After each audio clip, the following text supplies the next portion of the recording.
Olá, seja bem-vindo a mais uma aula e hoje nós vamos falar sobre a geometria plana, nossa segunda aula, a continuação sobre triângulos. Se você não assistiu à última aula, clica no card aqui em cima que vai estar disponível o vídeo da aula 1. Bom, primeiramente vamos relembrar o que nós vimos na última aula. Na última aula nós falamos sobre diversas coisas. A primeira foi o que é um triângulo, qual que é a definição de um triângulo, me dando 3 pontos, A, B e C não colineares, e eu reuni os segmentos AB, BC e CA, eu chamo essa forma geométrica de triângulo. Nós classificamos esses triângulos em 2 tipos, por classificação por lados e a classificação por ângulos.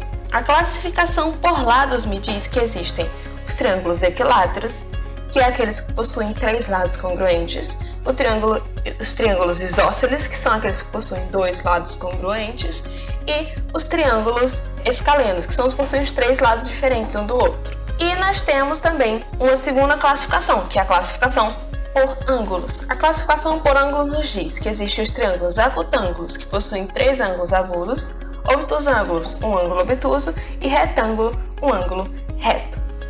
Nós vimos também sobre a congruência de triângulos. Nós definimos as congruências como lado, ângulo, lado, ângulo, lado, ângulo, lado, lado, lado, lado, ângulo, ângulo oposto.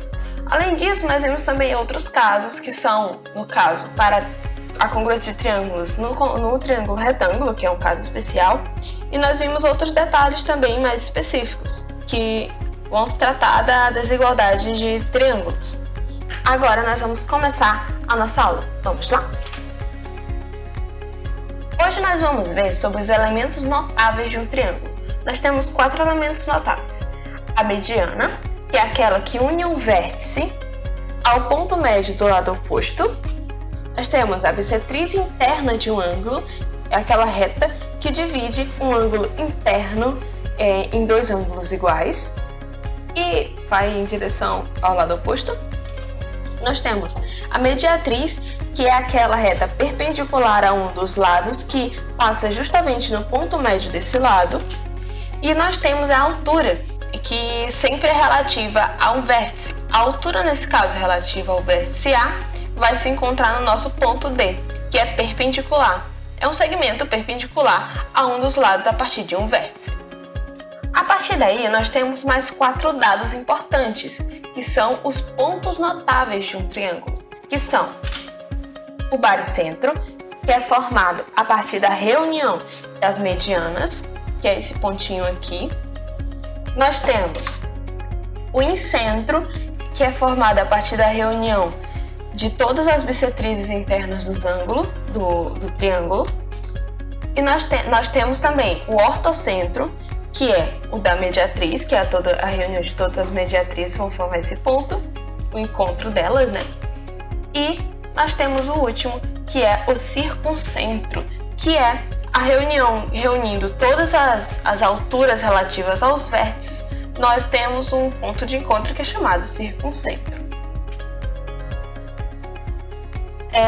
Para a próxima aula, nós vamos falar sobre o Teorema de Tales e mais algumas coisinhas. Então é necessário que a gente saiba sobre as retas paralelas. Considerando 2 retas RS que são coplanares, ou seja, pertencem ao mesmo ponto, ao mesmo plano, e passam pela reta T, ou seja, existe uma reta T que é transversal à reta RS, nós podemos definir alguns pares de ângulos em relação ao vértice A e ao vértice B. Como nós vamos definir isso?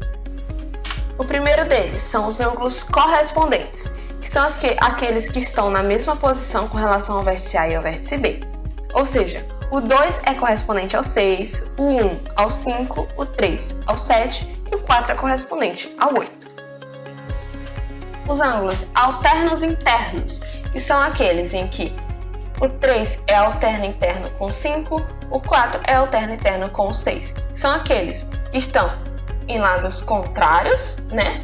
Em lados contrários e estão na parte interna. Esse pedacinho aqui. Nós temos também os ângulos alternos externos, que são que estão em lados contrários e estão na parte de fora, ou seja, o 2 com 8, o 1 com 7. Nós temos também os ângulos colaterais internos, que são aqueles que estão do mesmo lado e estão na parte de dentro, 3 com 6, o 4 com 5. E por último, nós temos os colaterais externos, que estão do mesmo lado e estão na parte de fora, o 2 com 7 e o 1 é colateral externo com 8. Mas espera, que ainda tem uma ocasião que é bem especial, que é aquela em que R e S são paralelos entre si, onde o A é igual ao E, o C é igual a G e eles são iguais entre si. A igual a E, que é igual a C, que é igual a G. Assim também como tem o B, que é igual a F, que é igual a D, que é igual a H. O que é isso? Basicamente, os ângulos correspondentes e alternos, eles são congruentes.